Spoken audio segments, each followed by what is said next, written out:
Shwmae a chroeso I FC Cymru and our final FC Cymru of the season. Coming up, we're chatting walking football with the Wales Walking Football Federation. We're also at both Ardal League playoff finals. But first, we're here at Dragon Park for the FAW Summer Roadshow, where clubs and volunteers come together to plan the new season. Let's check it out.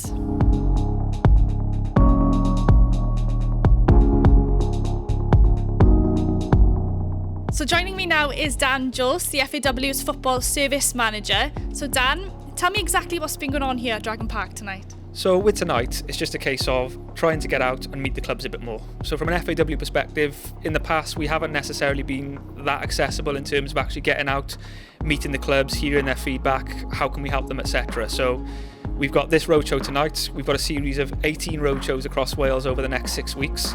So we basically want to get out and meet as many people as possible, just to provide a bit of key information about how we can help them this season, as well as hearing from them in terms of their feedback, what they've got to say about the game, what are their needs. Looking forward to meeting them all. And I know a big part of the event, is run with volunteers. Just how important is the work that they do as well? Well, it's everything. Without the volunteers, we haven't got a football association of Wales. It's as simple as that, really. So whereas before it's been very much about FAW at the top of the pyramid and then the areas, the leagues, the clubs, as an association now we're really trying to flip that dynamic, flip that relationship. So it's almost like the clubs are there in charge, we are their supporters. How can we support them? They are customers, not subordinates. That's how we want to look at things now. And I guess then from your perspective as an organisation, what expectations do you have from the FAW Summer Roadshow altogether? I think initially it's just trying to meet as many people as possible in the first place. We want to spread the message as a new team. We're not necessarily out there yet in the public domain as widely as we want to be. So these roadshows will be a big part in terms of that visibility, getting out there to spread the word of football services. But then as well as spreading that visibility, it's about then following up with action. So meeting the clubs to share the message initially through the summer. From there then, it's about delivering consistently through the system that they know in a year or two's time, they can ring us reassured knowing that they ring, someone's going to pick up that phone. If they email, we're going to get back to that. Very simple thing, customer service, but easy to overlook. If you don't get it right, it causes divides, it causes issues. So we're really looking to focus on that now moving forwards. We'll hear from some of the club members and volunteers a little bit later on, but before we get to that, earlier this month I caught up with Wales Walking Football Federation to find out what it's all about.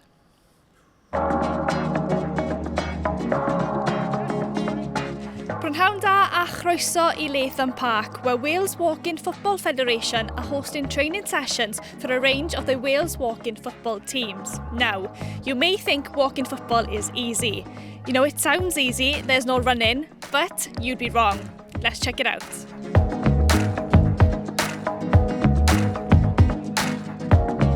Can you tell me first of all, what is walking football? That's a good question. So the obvious thing is you can't run, you have to walk. Always controversial. The referees are often picking us up for, you're naturally competitive and you want to run.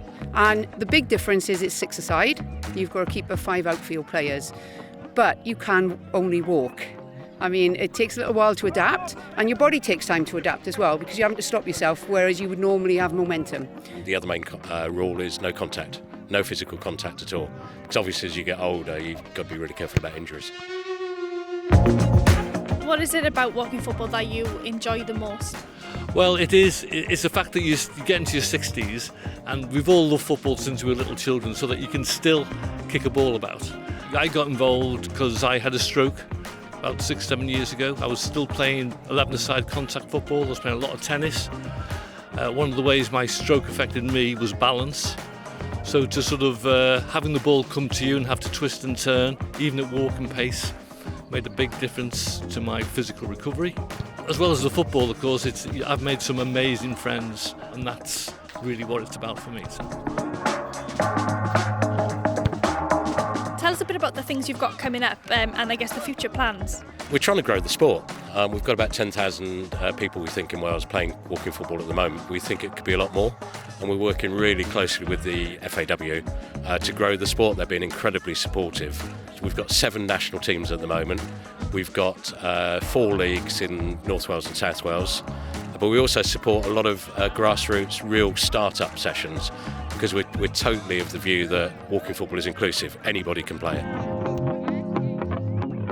You are representing Wales now in several tournaments and a match against England soon. How is that for you, being able to put on that shirt and represent Wales? Well, I mean, I've got to say I'm a Scouser. So, but I've lived in Wales for like 8 to 9 years, and apart from the football, I've been made so welcome by the Welsh people that even as an Englishman, I feel incredibly proud to put that Welsh jersey on. And I know for the guys who are Welsh, it means everything really. To have the chance, at whatever stage of life, to put on that red shirt means everything. What would you say then to people that maybe would be looking into walking football and want to take part? What advice would you give them? Well, come along. First and foremost, just come along. The good thing is about walking football, when you go to tournaments, like we're holding one in July, and we've got a group for people who don't play football, but they just want to compete and have fun. And then we've got a group for teams that are more organised. They've perhaps played in the Welsh League already this year. So it's good for anybody. So we've got a great website out there. It's a brand new website. So that's www.waleswalkingfootballfederation.co.uk. We've got probably easier to find. We've got a Facebook site, a Twitter page, Wales Walking Football Federation. Any of those, just message us and tell us you want to play, and we'll do anything we can to help you come and play. Whatever your ability is, whatever your experience is, we just want more people playing the game, really.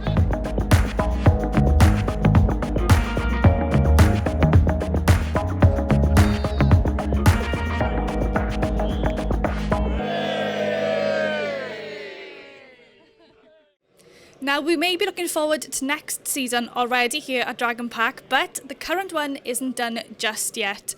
Recently, we had the Ardal League's playoff finals for the Southern and Northern divisions.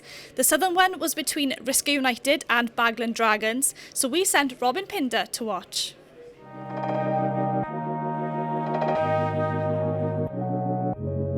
Thanks, Gab, and welcome to the Bont in Merthyr. The sun is shining, and up for grabs tonight is a place in the JD Cymru South.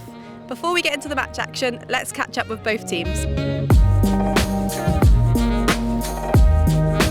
Thanks for joining us, and congratulations on making it to the playoff final. Thank you. What's the atmosphere like in the changing room ahead of kick-off?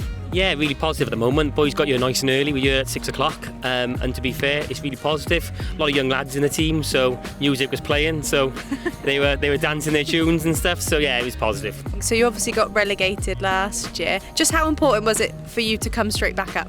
Oh, massively important.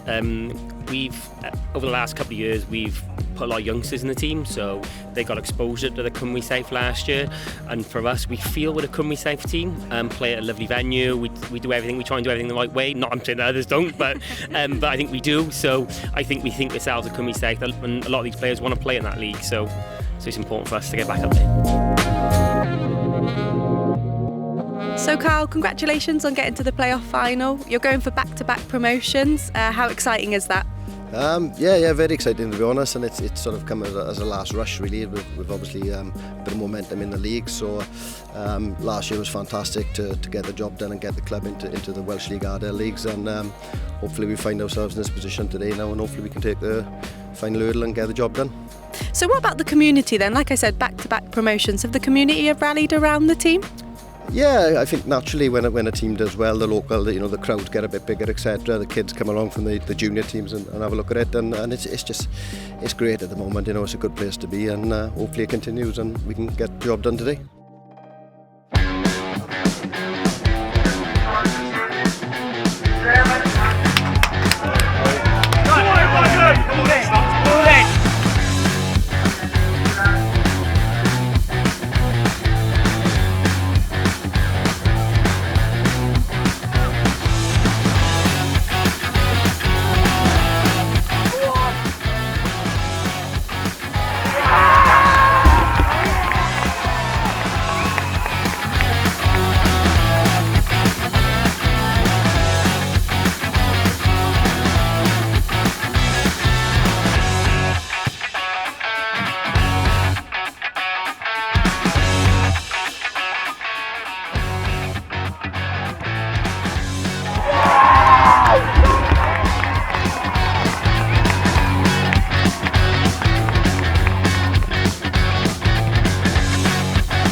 Congratulations, Jordan. How did that feel? Oh, brilliant. We've waited a long time for this. People wrote us off at the start of the season. We thought we was battling down the bottom. No one thought we'd do this. We went on an amazing run, but it's fully deserved. Everyone's going to write us off for next season as well, but we're the underdogs. And I can't let you go before asking you about that second goal. It was an outstanding finish. Like, what went through your mind? I wanted to come off, to be honest with you. I was injured, I've had the flu all week, and then, I don't know, come off my shin pad, the boys will say, but it was straight in the top corner, get in there. A huge congratulations, Carl. Would you mind just telling us how you're feeling? Over the moon. It was a tough game. That was a very tough game, and glad to get over the line in the end, because I think Risca can count themselves unlucky really with the amount of ball they had, the amount of chances they created, and they probably could have been there all night and not scored. But job done for us. So over the moon. Large parts of the game you were without the ball. Did you sort of prepare for that or plan for that? Yeah, we did. We knew, we'd done a bit of research, and we sort of knew that they would control the game. We felt that, we wanted to respect that. I think the first goal was a bit of a mistake, and we pounced on it and got the goal. And at the second goal, then just a bit of magic from Jordan, which put us in a strong position then. And then it was about game management then, and just trying to see the game out and limit the damage. But we were holding on, and it's been a long season, so we got there.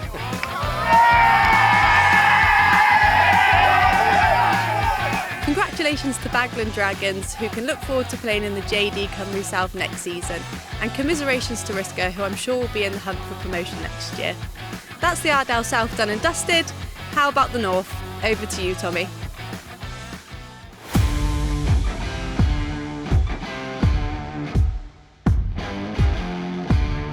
Thanks, Robin, and I don't mind saying I'm really excited for this one. Croeso I Bastion Gardens in Prestatyn, and we've got a massive playoff final today. It's Bangor 1876 against Kevin Albion. So much at stake for both sides. A place in Tier 2 awaits. Let's size them up.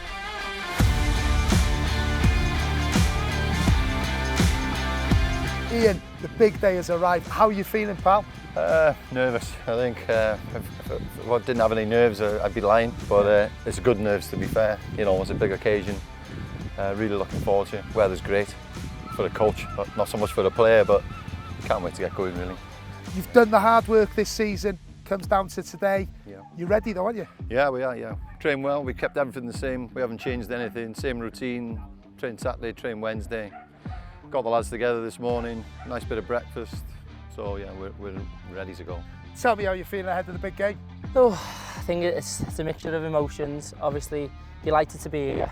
We've got another crack at the whip after we missed out on the league.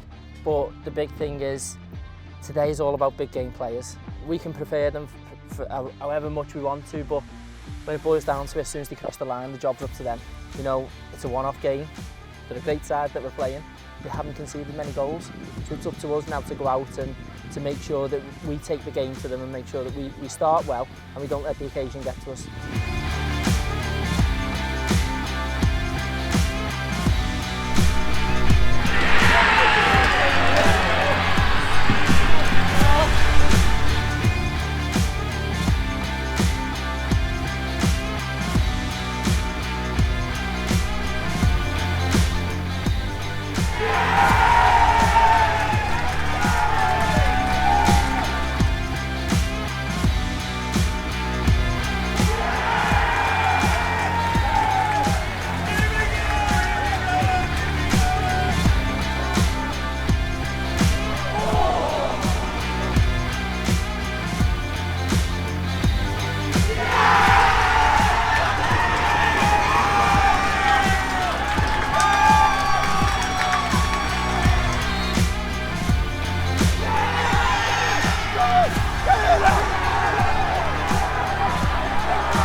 How do you feel after that? Sum up your emotions for us. I think I've gone through every emotion that I could possibly go through, to be honest. Obviously, we were controlling the game at 2-0.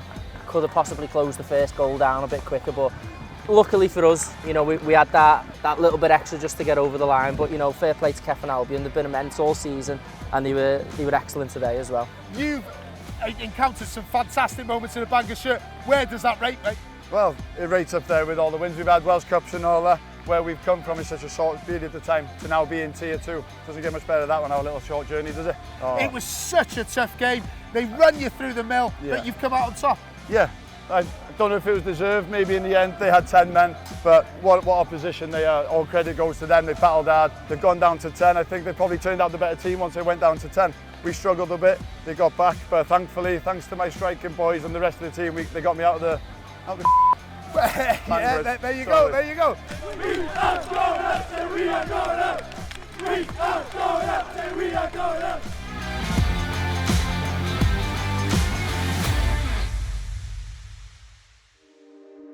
So that's Robin and Tommy wrapping up the Ardal League playoff finals there, and a huge pub luck to all the teams for the new season, and that's exactly what we are talking about here at Dragon Park at the FAW Summer Roadshow. So what sort of things have you learned from this event this evening? So there's a couple of new features coming out on the system. So things like Tier 3 not having a registration window. That's quite a big, because my first team play in Tier 3. So that's a big one. Things about international clearance and the new registration forms and the key dates really for the coming season. And just how important are events like this to your club specifically? Oh, massively. I think that's one thing that's improved. And I did say to the guys in there, having the service centre they're fantastic, I'll be honest. Every time I rung them, they've been great. But just coming and seeing people face to face, it's always been an email or a phone, which is not, but having seen people face to face, I think is critical for the club. They get to ask their personal questions after, so I think it's great. And would you say you're clear now on the next steps that you guys need to take ahead of the next season? Yeah, certainly from administration side, I've got other problems again, players I suppose, but as far as an administration side, yeah, I mean they cover it. And the one thing I say is they're always contactable, so I've rung them many a time, and if they haven't got the answer, they'll get me the answer. But yeah, we're in a good position to know where we are from going forward. How important are events like this, coming here in person to your club? Very important. You get emails or constant stream of information coming through. Not everybody can read, understand and digest emails. So seeing someone face to face, having visual aids as well, it helps across the board. Much better. You get the opportunity to ask questions. You haven't got to wait for an email response or someone to flick through a few pages whilst you're on the phone. So yeah, very personable. So I really do like that. And this event this evening, what have you learned from coming to it? Quite a bit actually. Hopefully everything that's been promised is going to come into fruition, so it's going to make my life a hell of a lot easier as a secretary, particularly with player registrations, knowing deadlines, and that the FAW are actually trying to make things easier for the clubs, so we can concentrate on football and not have to worry about the paperwork that goes with it. Why do you choose to volunteer at your club, and what is so great about it? I've always been a community type person. My job is working in community. So I see the benefits, the health and the well-being. I coached at grassroots with youngsters. Seeing that first goal that a young person scores, the joy on their face, it's worth $1 million. It's the buzz that goes with it, knowing that you're helping someone out, helping to achieve things that might not necessarily be achieved in normal circumstances. So yeah, it's great. It's a community feel. You feel part of a team. Well, that's it for FC Cymru this season. What a wonderful season it's been for football here in Wales. Thank you so much for watching. Diolch am wylio. See you next time. Hwyl am y tro.